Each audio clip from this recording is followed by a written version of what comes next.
nuestra presidenta, nuestra vicepresidenta Raquel Peña, sale del país. Ella va al Foro Económico Mundial de Davos y va a Fitur.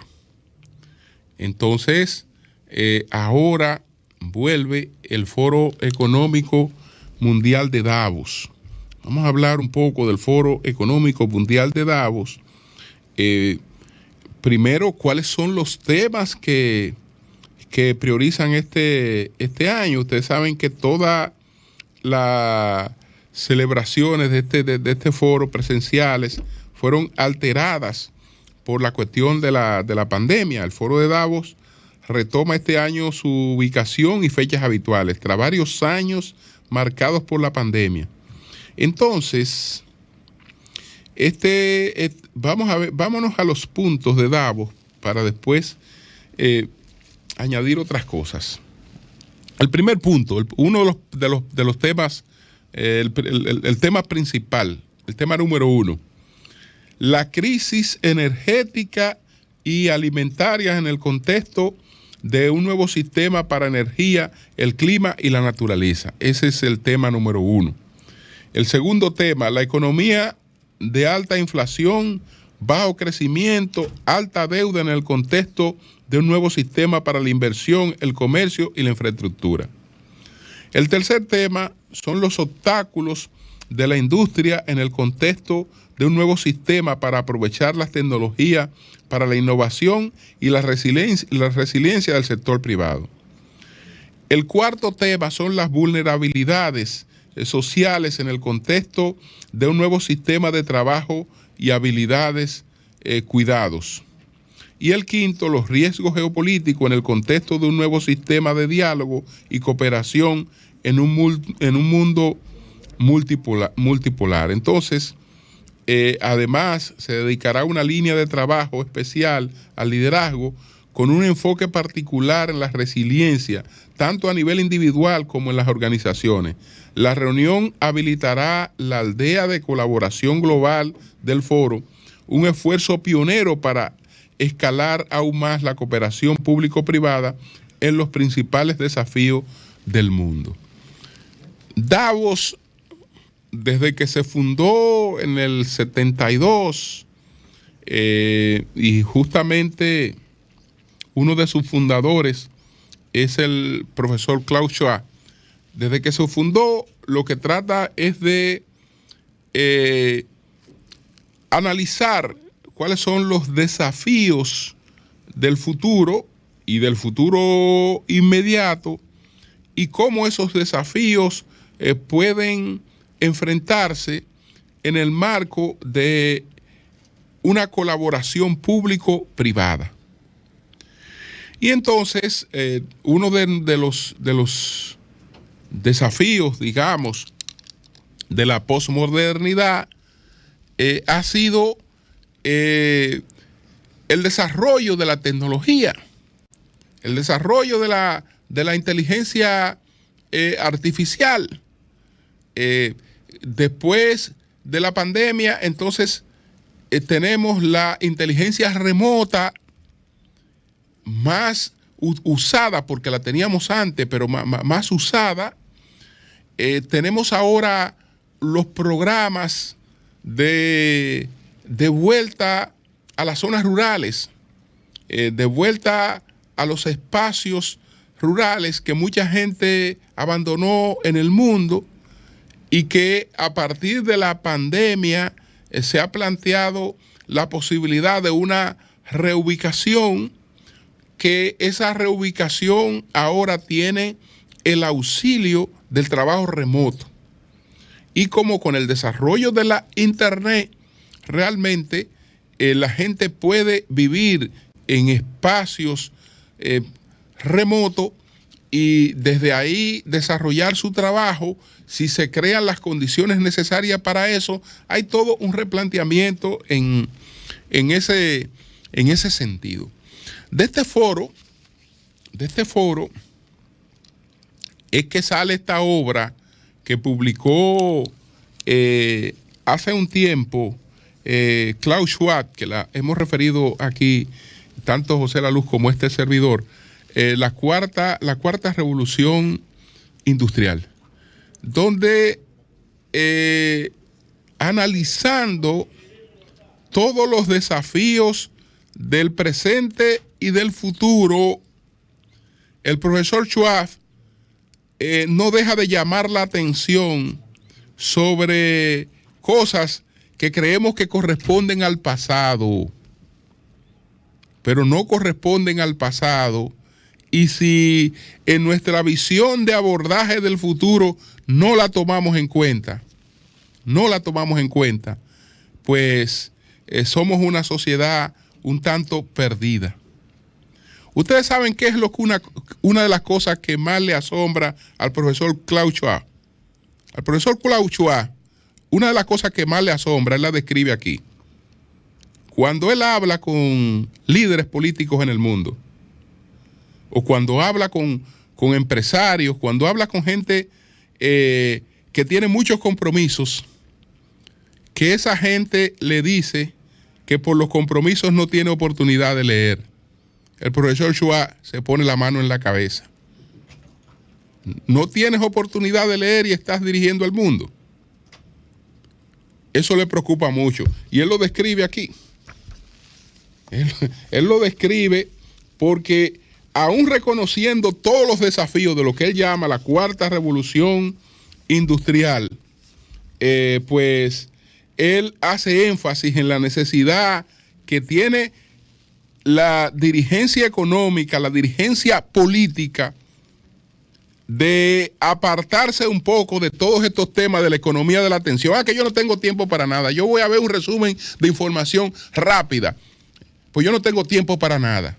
Bueno, tiene que sacar tiempo si usted realmente quiere tomar decisiones que sean decisiones correctas.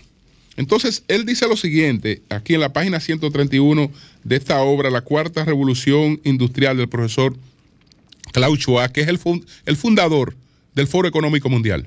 Él dice lo siguiente: en 1971, Herbert Simon, que obtuvo el Premio Nobel de Economía en 1978, advirtió de que una riqueza de información crea una pobreza de atención. ¿Ustedes escucharon?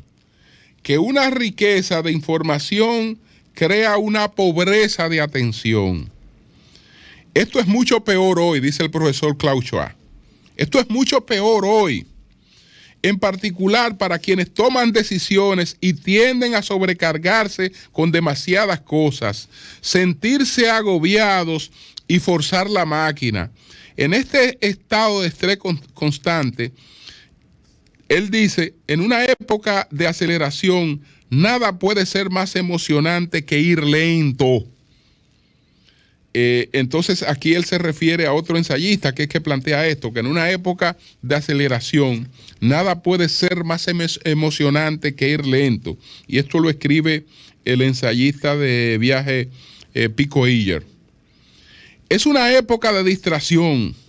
Nada es tan lujoso como prestar atención. En una época de distracción, nada es tan lujoso como prestar atención. Y en una época de constante movimiento, nada es tan urgente como sentarse y quedarse quieto.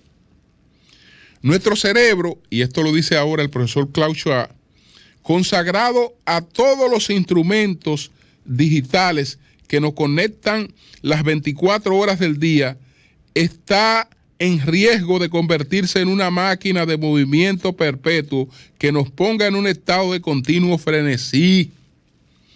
No es inusual para mí hablar con líderes que dicen que ya no tienen tiempo para hacer una pausa y reflexionar, y mucho menos para disfrutar del lujo de la lectura, incluso de leer un artículo corto completo. Los responsables de tomar decisiones de todos los ámbitos de la sociedad global parecen estar en un estado de creciente agotamiento, tan desbordados por las múltiples exigencias de la competencia, que acaban sumidos en la frustración, la resignación y a veces en la desesperación. En nuestra nueva era digital es muy difícil retroceder, aunque no imposible. Es decir, él llama, independientemente de todos los desafíos que reconoce y de cómo pues una parte del trabajo conocido es sustituido y de cosas que nos están llamando hacia un futuro distinto. Fíjense en las cosas en las que también pone el punto, pone el énfasis, el fundador de este foro, y de ahí está esta obra que hemos referido, la cuarta revolución industrial, que parece contradictorio porque Klaus Schwab habla de la cuarta revolución industrial y otro pensador moderno no habla de cuarta revolución industrial porque no entiende que estamos en la fase de una cuarta revolución industrial, sino probablemente en una fase adelantada de la tercera revolución industrial. Entonces, o de la segunda revolución industrial, porque Jeremy Rifkin, entonces, no nos habla de la cuarta revolución industrial. Él nos habla en esta obra de la tercera revolución industrial, que es hacia donde iríamos, según Rifkin. Según Klaus Schwab, hacia la cuarta. Rifkin habla de la tercera, porque para Rifkin una tercera revolución industrial tiene que ser postcarbónica, es decir, que tiene que ser una revolución en la que los medios que usamos ahora para mover la economía pues no sean tan dañinos para el medio ambiente, no dejen esa huella de carbono que estamos recibiendo hasta ahora con los combustibles fósiles. Y él también nos advierte sobre desafíos y cosas que realmente hay que tenerla muy presente. Por ejemplo, en cuanto al carácter cada vez menos inclusivo de las expansiones. El carácter menos inclusivo de las expansiones. Cada periodo de expansión económica en Estados Unidos del pasado medio siglo ha venido acompañado de un crecimiento cada vez más débil del empleo. Así de las expansiones económicas de la década de 1950, 1960 y 1970. Los puestos de trabajo aumentaron a una tasa media de 3.5 anual en el sector privado, pero durante las expansiones económicas de la década de 1980 y 1990 solo se registró un incremento de 2.4. Señores, ustedes saben cuál va a ser la generación de empleo, del empleo que conocemos, de las nuevas expansiones económicas del siglo XXI, de acuerdo con estas proyecciones de Rifkin, 0.9. 0.9.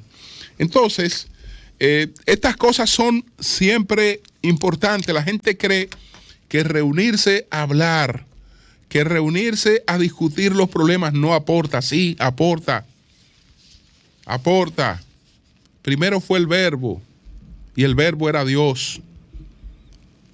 Es decir, lo primero es empoderarse del conocimiento de las cosas, pero además estas son las cosas que nutren a la política en todas partes del mundo, porque el político no es un generador de nuevas ideas, no es un generador de pensamiento.